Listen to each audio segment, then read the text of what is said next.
E aí pessoal, sejam muito bem-vindos a mais um vídeo do canal Marretão. Se é a sua primeira vez aqui no canal, prazer, eu me chamo Launelli e na aula de hoje nós iremos fazer exercícios de círculo de Mohr. Eu sei que muita gente, quando está fazendo resistência dos materiais ou mecânica dos solos ou qualquer outra matéria que você precisa usar círculo de Mohr, fica muito perdido. Eu pelo menos ficava, porque o professor passa aquele monte de fórmula e muitas vezes a gente não sabe aplicar. Eu vou ensinar para vocês hoje círculo de Mohr sem vocês precisarem de fórmula, tudo bem? Vamos lá. Nós temos aqui, gente, um exercício do CESP, Sebrasp, da banca CESP, Sebrasp. E o que nós temos aqui? Nós temos a representação de um círculo de Mohr. Aqui nós temos as tensões cisalhantes, aqui nós temos as tensões normais. Nós temos aqui um elemento com um ângulo θ, tudo bem? O que ele está falando? Ele está falando que a figura acima apresenta um elemento de uma placa de material. Esse elemento aqui que é a placa, com um comportamento elástico linear.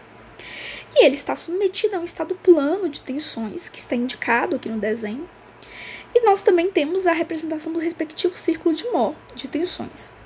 O que ele quer? Ele quer que, com base nessa figura, você julgue o próximo item.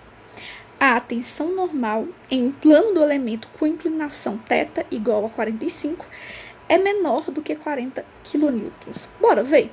Primeiro ponto. Vamos entender como funciona o círculo de Mohr. O círculo de Mohr, você vai ter uma representação do círculo de Mohr em dois eixos. No eixo Y, aqui nesse eixo vertical, nós temos as tensões cisalhantes. E no eixo horizontal, nós temos as tensões normais. Tudo bem? Perfeito. Vamos continuar aqui. Você tem que lembrar de algumas convenções básicas para a gente resolver esse exercício. Que convenções são essas, Launelli? As convenções são o seguinte: toda vez que no círculo de Mohr a gente estiver falando das tensões normais, uma tensão normal de tração, que seria mais ou menos isso, vai ser considerado uma tensão normal positiva. Já uma tensão normal de compressão vai ser considerada uma tensão normal negativa. E as tensões cisalhantes? Nas tensões cisalhantes, nós vamos ter as tensões positivas ou negativas.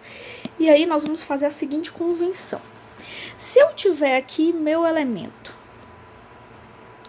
e as tensões cisalhantes estão no sentido horário, ou seja, tá nesse sentido aqui, nós vamos considerar que ela vai ser uma tensão positiva.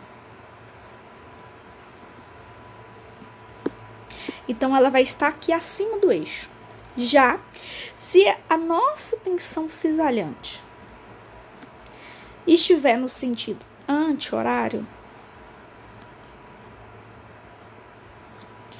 nós vamos ter uma tensão negativa. Então, vai estar aqui abaixo do eixo, tudo bem?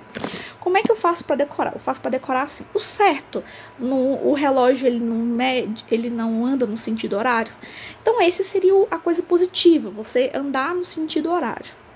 Andar no sentido anti-horário seria o errado. Então, seria o negativo, tudo bem? E outra propriedade do círculo de Mohr que nós vamos precisar para resolver esse exercício é o seguinte. Se eu tenho aqui um elemento qualquer, eu tenho aqui um elemento, e eu tenho um ângulo φ aqui. No círculo de Mohr, a gente vai representar esse mesmo ângulo φ por 2φ, tudo bem? Então, no círculo de Mohr, se eu vou representar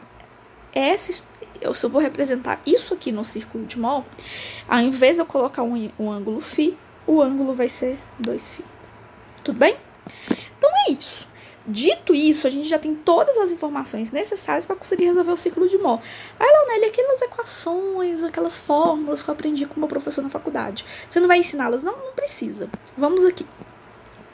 Ele tá querendo saber a tensão normal em um plano do elemento com inclinação 0 igual a 45.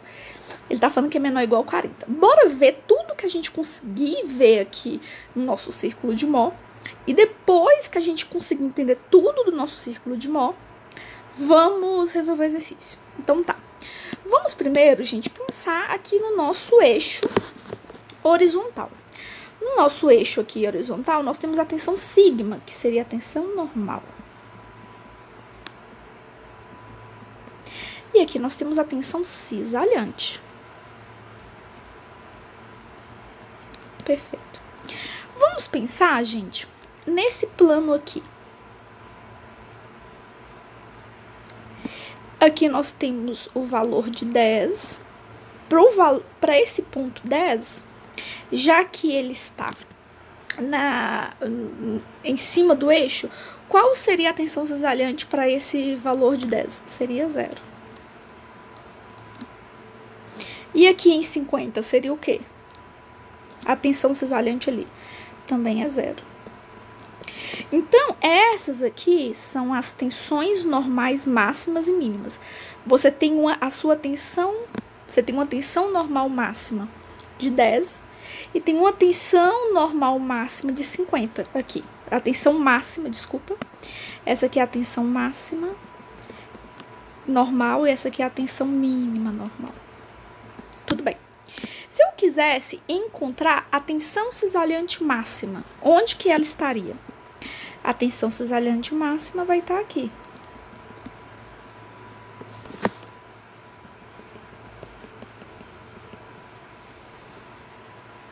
Por aqui. A tensão cisalhante máxima vai estar por ali. Vai ser o lugar aqui que ele vai rebater. Aqui que vai ser a tensão cisalhante máxima.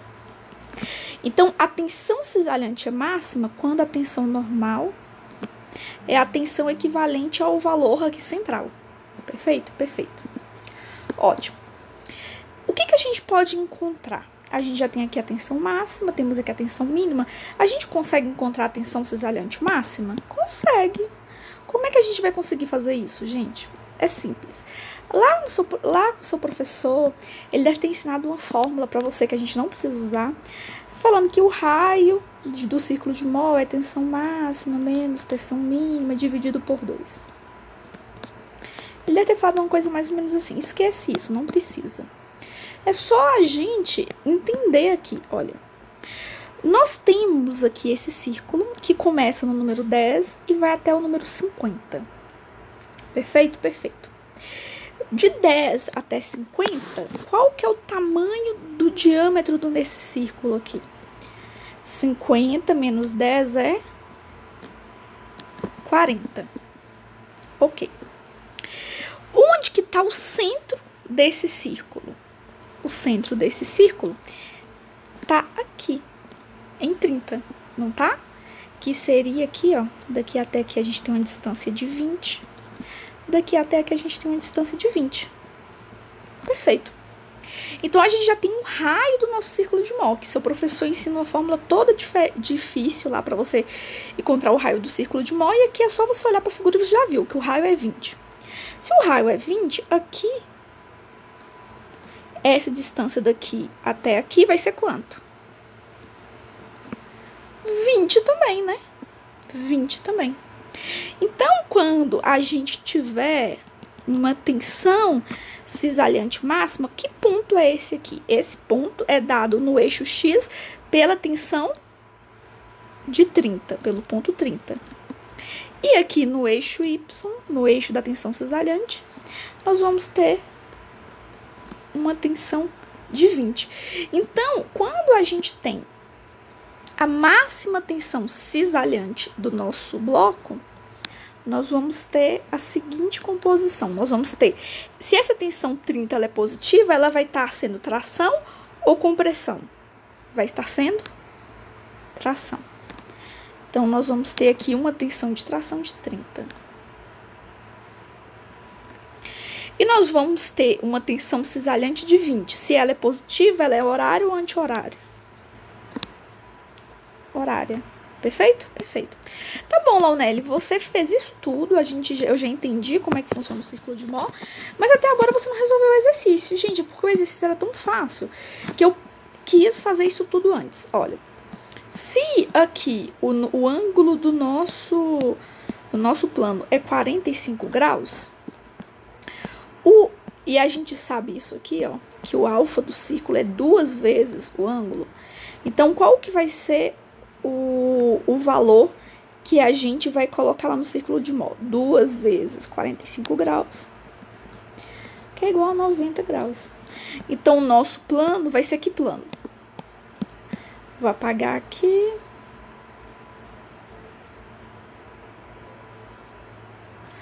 O nosso plano vai ser o plano de 90 graus. Então, nós vamos girar aqui 90 graus. Ó! Não bateu aqui nesse ponto, que é o máximo? E aí, lembrando, aqui, daqui até aqui nós temos 20. Daqui até aqui nós temos 20. Daqui até aqui nós temos 20 também. E aí, esse ponto aqui da tensão máxima vai ter uma tensão normal de 30 e uma tensão máxima de 20, tá bom? Então, bora ver. A tensão normal, qual é o valor da tensão normal? Tensão normal é o 30 ou é o 20? É o 30, que é aqui, ó. Seria tipo o eixo X. Em um plano do elemento com inclinação de 45 graus, é um valor menor que 40. É menor que 40? É, porque é 30 kPa. 30 kPa é menor que 40, então, certo. Perfeito? Então é isso, pessoal. Eu espero que vocês tenham gostado da aula, que vocês tenham conseguido entender. Até a próxima. Tchau, tchau.